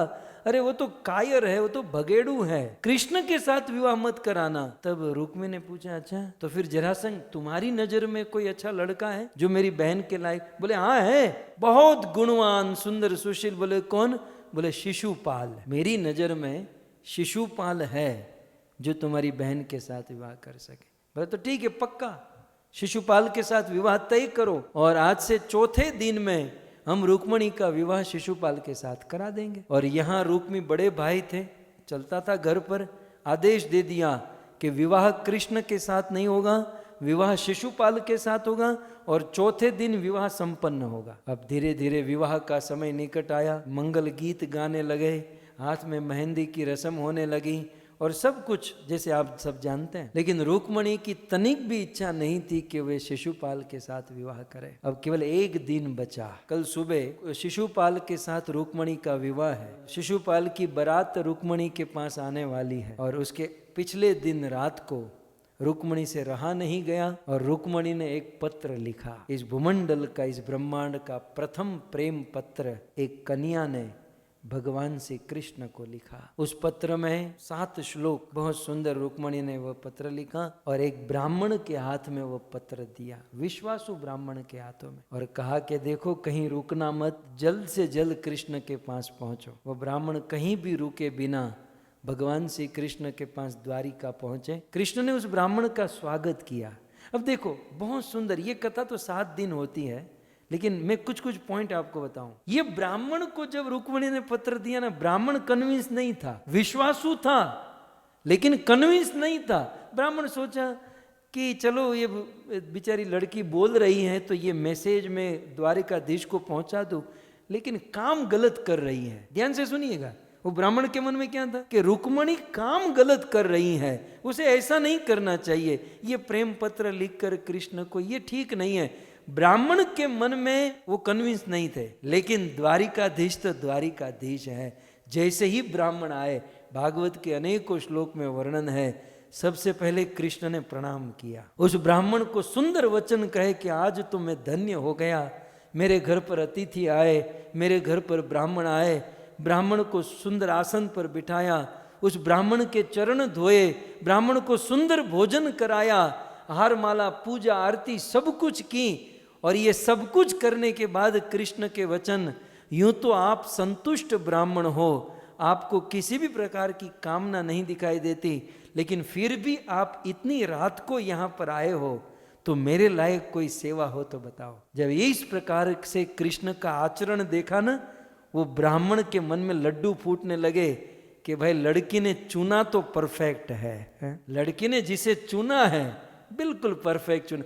वो ब्राह्मण समझ पड़े महाराष्ट्र में बैठे बैठे गुजरात में इतना बड़ा लिंक इस लड़की ने कैसे कर दिया, क्योंकि उन दिनों न तो कोई इंटरनेट था न कोई सुविधा थी। लेकिन ब्राह्मण, भागवत में सुखदेव जी कहते हैं ब्राह्मण बड़े प्रसन्न हुए, लड़की ने चुना तो है, अब कैसे क्या होगा ब्राह्मण भी नहीं जानते थे। और ब्राह्मण को और प्रसन्नता कब हुई जानते हैं? ब्राह्मण ने कहा कि ये लो पत्र रुक्मणी ने भेजा है। कृष्ण मन में सोचे कि ये रुक्मणी कौन, मैं तो जानता ही नहीं। कहा है कि कृष्ण के हाथों में देना और वे पढ़े। कृष्ण ने कहा कि ब्राह्मण देवता मुझे आप पर पूर्ण विश्वास है, ये पत्र आप ही पढ़िए। तब तो ब्राह्मण के मन में और आनंद आया, अरे ये मुझ पर इतना विश्वास करके कहते हैं। सो ब्राह्मण ने पत्र पढ़ा और रुक्मणी ने जो लिखा था as it is Shrimad Bhagavat में रुक्मणी का वो पत्र लिखा हुआ है। श्रुत्वा गुणान भुवन सुंदर शृण्वताम ते। रुक्मणी उस पत्र में लिखते हैं श्रुत्वा गुणान भुवन सुंदर शृण्वताम ते। पत्र का भाव मैं आपको बताऊं, रुक्मणी कहती है कृष्ण मैं आपको दिलो जान से प्रेम करती हूँ, कृष्ण मैं आपको चाहती हूँ और मैं आपके बिना रह नहीं सकती। लेकिन मेरा भाई रुक्मी मेरा विवाह शिशुपाल के साथ कराना चाहता है और कल मेरा विवाह है। कृष्ण आप मेरे पास आइए और मुझे आप लेकर जाइए। मानो कृष्ण के मन में प्रश्न हो कि रुक्मणी हम आप कभी मिले नहीं, हमारी कभी बातचीत नहीं हुई, तो जिस आदमी से कभी मिलना नहीं हुआ, कभी बातचीत नहीं हुई, उससे इतना सारा प्रेम कोई कैसे कर सकता है? बात भी सत्य है। मैं अक्सर दृष्टांत देता हूँ, एक बाप अपने बेटे को कहे मैं तेरे लिए लड़की देख कर आया, तो उससे प्रेम करना शुरू कर दे, तो लड़का तो कहेगा ना उसका फोटो तो दिखाइए, उसका एड्रेस तो दीजिए, ईमेल आईडी तो दीजिए, फोन नंबर तो दीजिए। आप कहे कुछ नहीं है, तू प्रेम शुरू कर दे। अब बिना आधार के प्रेम कैसे होगा? प्रेम के लिए आधार तो होना चाहिए। कृष्ण ने कहा रुक्मणी न तो हम कभी मिले, न हमारी बातचीत हुई, हमारा कोई कांटेक्ट कनेक्शन नहीं, फिर भी आप मुझसे इतना प्रेम करती हो, इसका कारण क्या है? तब रुक्मणी ने कहा कृष्ण श्रुत्वा गुणान भुवन सुंदर शृण्वताम ते। आपको देखा नहीं है कृष्ण, मैंने आपको देखा नहीं है, लेकिन श्रुत्वा मैंने आपको सुना है, मैंने आपको सुना है। मेरे गांव में, मेरे राज्य में वेदव्यास मुनि आते, नारद मुनि आते, बड़े बड़े संतों के मुख से मैंने आपकी गाथा सुनी है। कृष्ण मैंने आपकी कथा सुनी है और आज आपकी कथा सुन सुनकर मेरा मन निर्लज्ज होकर आपकी ओर दौड़ा चला आ रहा है। ये कथा क्या नहीं करती है भक्तों? ये कथा प्रेम प्रगटा देती है, प्रेम जन्मा देती है। हम और आपकी स्थिति भी रुक्मणी जैसी ही है। जैसे रुक्मणी ने कृष्ण को नहीं देखा, हमने भी प्रकट रूप से नहीं देखा, और यदि हम कृष्ण से प्रेम करना चाहते हैं तो रुक्मणी की तरह सुनना चाहिए, खूब कथा सुननी चाहिए। कृष्ण ने कहा कुलवती नारी के लिए इस प्रकार से पत्र लिखना ठीक नहीं है। अब रुक्मणी इतनी बुद्धिमान है कि खुद प्रश्न लिख रही है कि हे कृष्ण, यदि आपके मन में ऐसा प्रश्न हो कि अच्छे परिवार की लड़की के लिए ऐसे पत्र लिखना, पराये पुरुष को इस प्रकार से प्रेम पत्र लिखना अच्छा नहीं है, तो मेरा जवाब ये है कृष्ण, मैं तो लिखना नहीं चाहती थी, मैं तो हजारों बार कलम उठाकर नीचे रख दी, लेकिन कृष्ण आप ही कहिए इस दुनिया की ऐसी कौन सी नारी है जो आपके रूप गुण लीला को देखकर सुनकर आपसे विवाह किए बिना रह सके? सच कहूं कृष्ण, मेरा दोष नहीं है, आपके गुण ही इतने मधुर है, आपका रूप ही इतना सुंदर है कि मन आप में आए बिना रह नहीं सकता कृष्ण। सो कृष्ण कृपया करके आप मेरा निवेदन स्वीकार कीजिए।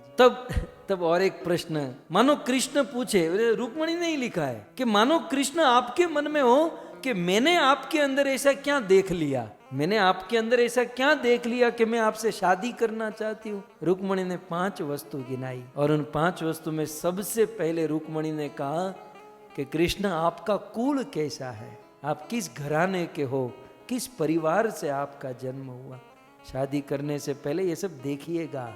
रुक्मणी ने देखा कृष्ण आपका घराना बहुत ऊंचा है, आपका कुल वृष्णि वंश यादव वंश में आपका जन्म हुआ। भक्तों, कुल के गुण ब्लड में आते हैं, ऐसे चेहरे पर दिखाई नहीं देते। ये रोज रोज इसकी परीक्षा नहीं होती। लेकिन धीरज धर्म मित्र अरु नारी आपत काल परचियोचारी, जब आपत्ति का समय आए, जब जीवन में विपत्ति का समय आए, तब पता चलता है कि इसके बाप दादा के संस्कार क्या हैं, इनके गुरु के संस्कार क्या हैं, इसका घराना कौन सा है। ये विपत्ति आने पर पता चलता है। जिसके कुल में चूहा मारा गया उसके कुल में बिल्ली मरेगी, याद रखिएगा। और जहां बिल्ली मारी गई वहां कुत्ता मरेगा, और जहां कुत्ता मारा गया, जब बकरा मारा गया, वहां आदमी मरेगा। ये कुल के गुण उतरते हैं, ये स्वाभाविक है। लेकिन रुक्मणी ने कहा कि क्या कुल है आपका। किसी ने पूछा तो रुक्मणी ने धन नहीं देखा, कृष्ण का धन। बोले धन 5वें नंबर पर था, रूप 3रे नंबर पर था, गुण 2रे नंबर पर था। पहले कुल देखा, फिर गुण देखा। कृष्ण आपके गुण क्या है, आपका रूप क्या है, आपका स्वभाव कितना सुंदर है, और आपके पास धन कितना है।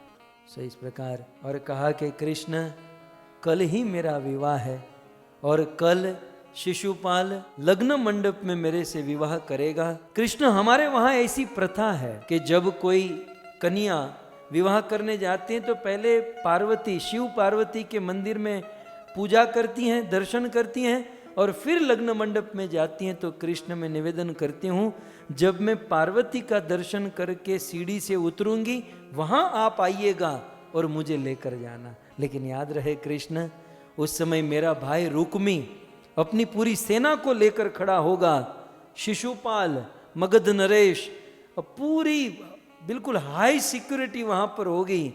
लेकिन कृष्ण, मुझे आप पर विश्वास है, क्योंकि मैंने आपके बारे में बहुत सुना है। और फिर अंत में रुक्मणी ने कहा कि कृष्ण, मैं आपको बांध नहीं रही हूं, ये तो मेरा निवेदन है।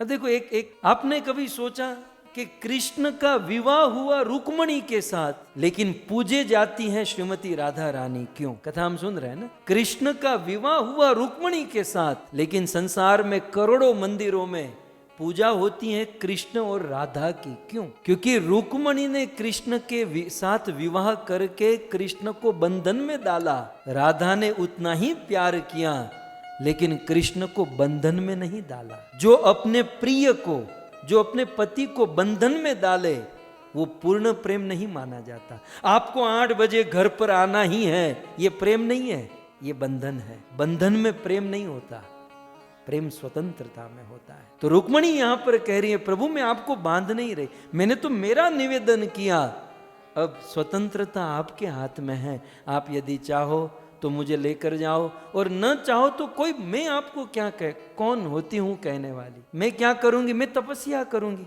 जीवन भर तक तपस्या करूंगी। दूसरे जन्म में तो मिलोगे, दूसरे जन्म में तपस्या करूंगी, तीसरे जन्म में तो मिलोगे। मेरा निर्णय समझ लिए, जब तक आप नहीं मिलोगे तब तक मैं तपस्या करती रहूंगी, लेकिन विवाह करूंगी तो आपके साथ। लेटर समाप्त हुआ। भगवान श्री कृष्ण ने कहा कि ब्राह्मण देवता, अच्छा हुआ जल्दी आए, क्योंकि कल सुबह शादी है। कृष्ण किसी को कहने के लिए नहीं रुके, न बलराम को बताया, न वसुदेव, देवकी, सब लोग सोए हुए थे।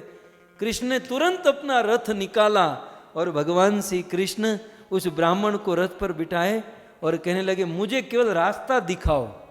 और कृष्ण का रथ दौड़ने लगा। कृष्ण अपने रथ को तेज गति से दौड़ाने लगे। कृष्ण अपने रथ के घोड़े को कहते हैं कि हे मेरे अश्वों, हे मेरे घोड़ों, आज तक हम लोग अर्जुन के लिए दौड़े, लेकिन आज मेरी इज्जत का सवाल है, आज मेरी शादी का सवाल है। तेज गति से हरे कृष्णा कृष्णा कृष्णा हरे हरे, हरे राम राम राम राम हरे हरे। भाव से हरे कृष्णा कृष्णा कृष्णा हरे हरे, हो हरे राम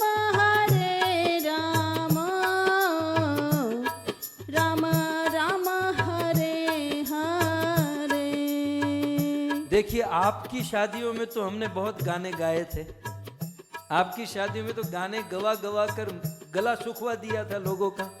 अब जब भगवान की शादी होने जा रही है तो भाव से गाइए। ए हरे कृष्णा कृष्णा कृष्णा हरे हरे, हरे Ram Ram Ram Hare Hare. Hare Krishna, Krishna Krishna, Hare Hare, Hare Ram, Ram Ram, Hare Hare. ए हरे कृष्णा कृष्णा कृष्णा हरे हरे, हरे राम राम राम हरे हरे। Krishna, जय हो। Krishna Krishna, ए हालो हालो, कृष्ण ની જાન જોડાણી। Hare Ram, Ram Ram, Hare हरे कृष्णा कृष्णा कृष्णा कृष्णा हरे हरे, हरे राम राम राम हरे हरे। Hare Krishna, हो। Krishna Krishna, Hare Hare, Hare Ram, Ram Ram, Hare Hare. भगवान श्री कृष्ण का रथ तेज गति से चला और सुबह होते होते विदर्भ देश कुंडिनपुर रुक्मणी के गांव में पहुंच गया। और अपने कुल परंपरा के अनुसार रुक्मणी अनेकों सखियों के साथ घिरी हुई है। मंगल गीत गाते हुए रुक्मणी पार्वती का दर्शन करने के लिए मंदिर में जाती हैं और दर्शन करने के बाद वापस लौटती हैं। और उसी समय मगध नरेश जरासंध अपनी लाखों की सेना को लेकर मंदिर के प्रांगण के पास आकर खड़ा रहा। शिशुपाल अपनी पूरी सेना लेकर वहां पर तैनात हो गया। रुक्मी अपनी पूरी सेना लेकर वहां पर खड़ा रह गया। और किसी ने आकर समाचार दिया कि द्वारिकाधीश कृष्ण हमारे गांव में आ गए हैं। इतना पता चलते अनाउंसमेंट किया गया कि वो छलिया, वो कपटी आ चुका है। शिशुपाल कांप रहा है और आदेश दे दिया कि जिस किसी को भी कृष्ण दिखाई दे, देखते ही जान से मार देना। कृष्ण को बिल्कुल जान से मारने का वारंट निकाल दिया। और उसी समय धीरे धीरे धीरे रुक्मणी आगे बढ़ रही है। लेकिन रुक्मणी के मन में संकल्प विकल्प हो रहे हैं कि पत्र तो मैंने लिख दिया, लेकिन क्या पत्र कृष्ण ने पढ़ा होगा?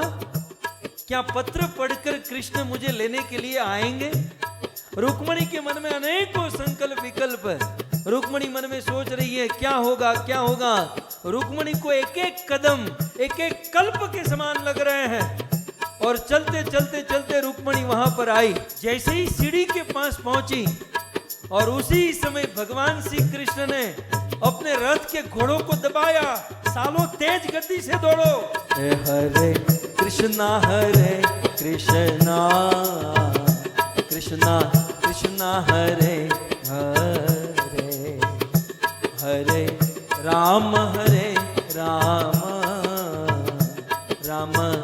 राम हरे हरे, हरे कृष्णा जय हो। Krishna Krishna, Hare Hare, Hare Ram, Ram Ram, Hare Hare. Rukmini धीरे धीरे आगे बढ़ रही है। रुक्मणी मंदिर की सीढ़ी नीचे उतर रही है। लाखों लोगों की दृष्टि कृष्ण कहां, कृष्ण कृष्ण को खोजने में। पहली सीढ़ी, दूसरी सीढ़ी, तीसरी सीढ़ी। जैसे ही रुक्मणी ने अंतिम सीढ़ी उतरी, उसी समय भगवान कृष्ण वहां पर प्रकट हो गए।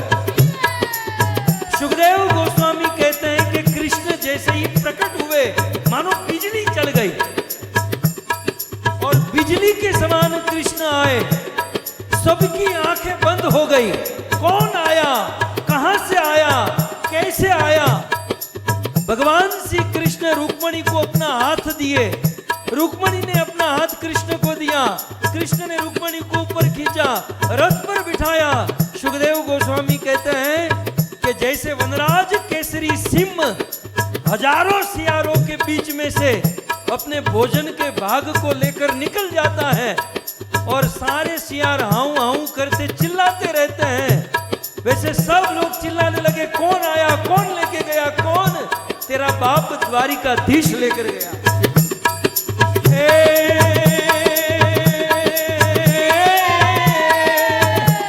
आषाढ़ उचारम में कमलारम बनी बहारम जलधारम। जय हो गोविंद देवी की जय हो। आषाढ़ उचारम में कमलारम बनी बहारम जलधारम। एदादूरंडकारम मयूर पुकारम तड़िया तारम विस्तारम। ना नहीं संभारम प्यासा पारम नंद कुमारम निरख्यारी। कहो राधे प्यारी मैं बलिहारी गोकुल यावो गिरिधारी रे जी गोकुल यावो गिरिधारी। भगवान श्री कृष्ण रुक्मणी को लेकर निकले। वनराज केसरी सिंह की तरह कृष्ण जब रुक्मणी को लेकर गए, सारी सेना भगवान श्री कृष्ण का पीछा किए। मार दो, पकड़ो कृष्ण को, मारो कृष्ण को। और उसी समय बलराम जी को पता चला कि मेरा भाई शादी करने गया है और अकेला चला गया।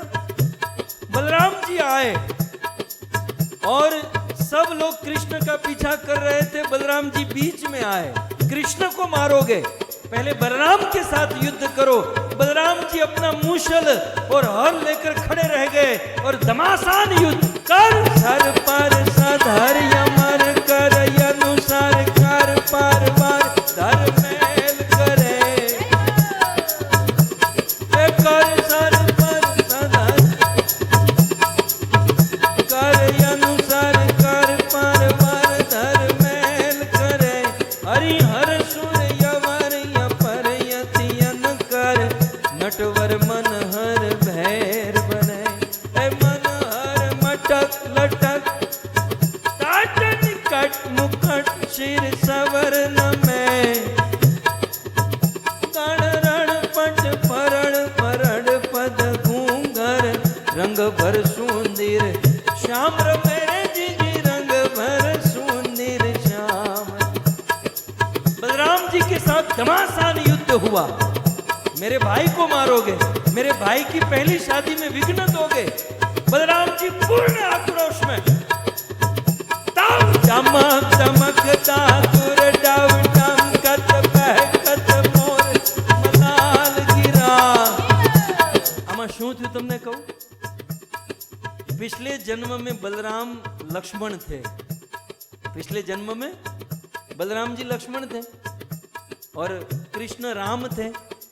और जब रामचंद्र का विवाह हुआ उस समय इन राजाओं ने बहुत हल्ला किया था, लेकिन भगवान राम ने चुपचाप बिठा दिया, लक्ष्मण कुछ नहीं करना है। लेकिन आज वही लक्ष्मण बलराम बनकर आए हैं, बड़े भाई बनकर आ रहे हैं। त्रेता युग का खार था कि ये राजाओं ने मेरे भाई को विवाह में परेशान किया और आज बलराम जी टूट पड़े।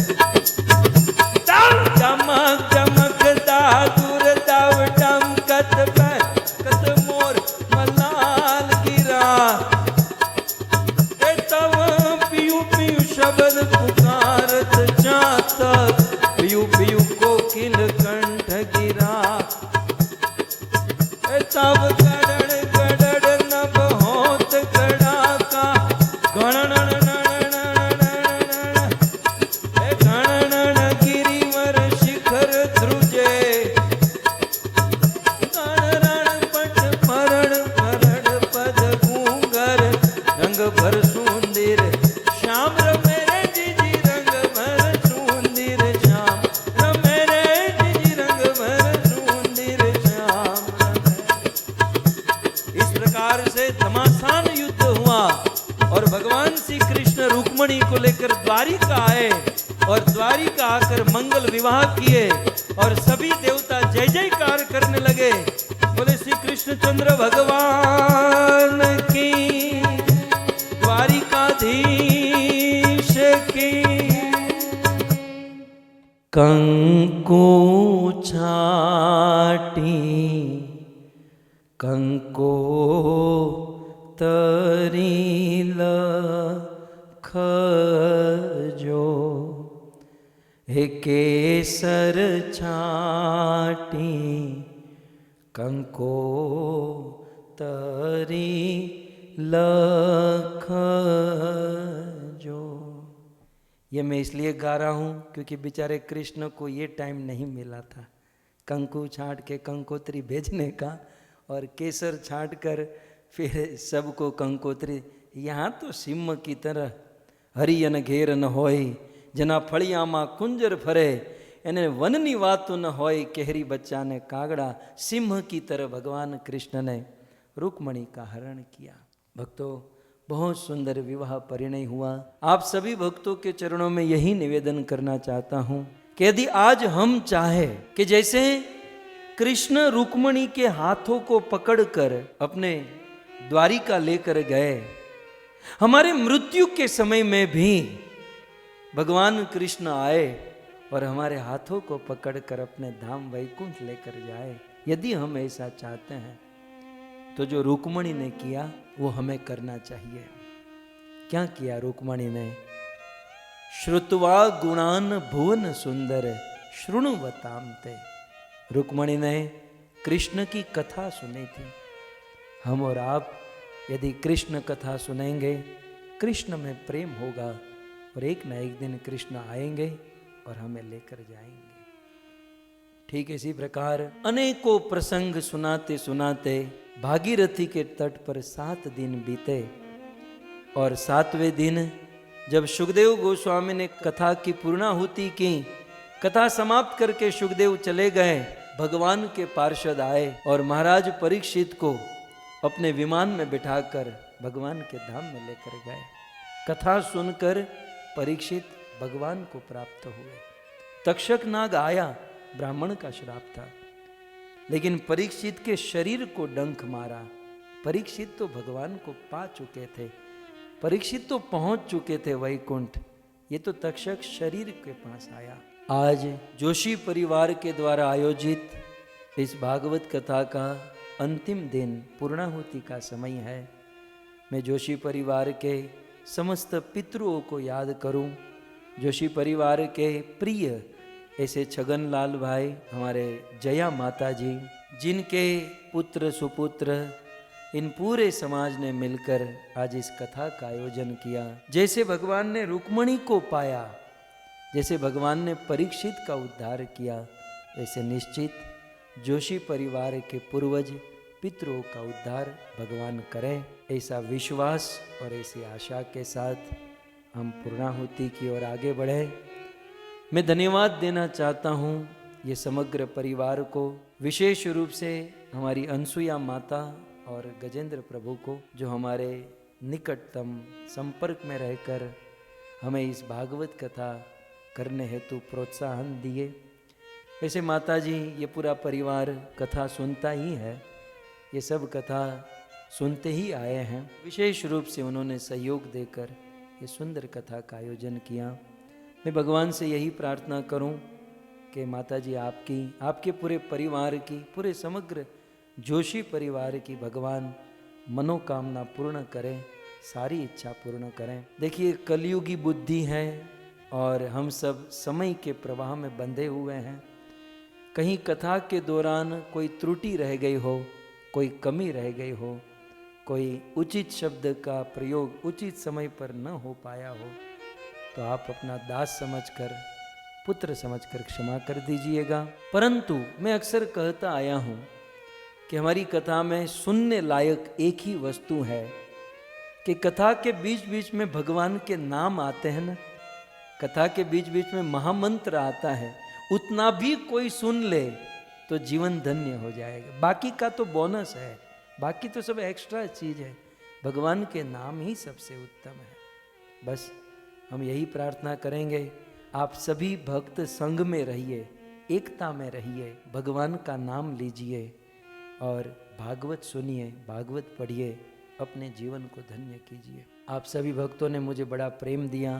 मैं मेरे पूरे श्रोता समाज को निवेदन करूं कि भाई आप लोगों की उपस्थिति से ही जोशी परिवार की, लाल गोविंद दास की हमारी शोभा है, नहीं तो हम क्या करते, है ना। तो आप सभी पूरे श्रोता समाज को भी हम भूरी भूरी धन्यवाद देते हैं। आप सब बड़े उत्साह से आते हैं और कथा सुनते हैं। और जब बोलता है आदमी तो गलती भी करता ही है, मैं तो मानता ही हूँ, आप पकड़ ही लीजिए कि हम गलती करते ही हैं, लेकिन आप प्रेम बनाए रखें और हमारी गलतियों को क्षमा करें और सार को ग्रहण करें और जीवन को धन्य करें। हमसे यदि कोई गलती हो गई हो तो क्षमा कीजिएगा और ऐसी गलती आगे न करें, ऐसी कृपा कीजिएगा।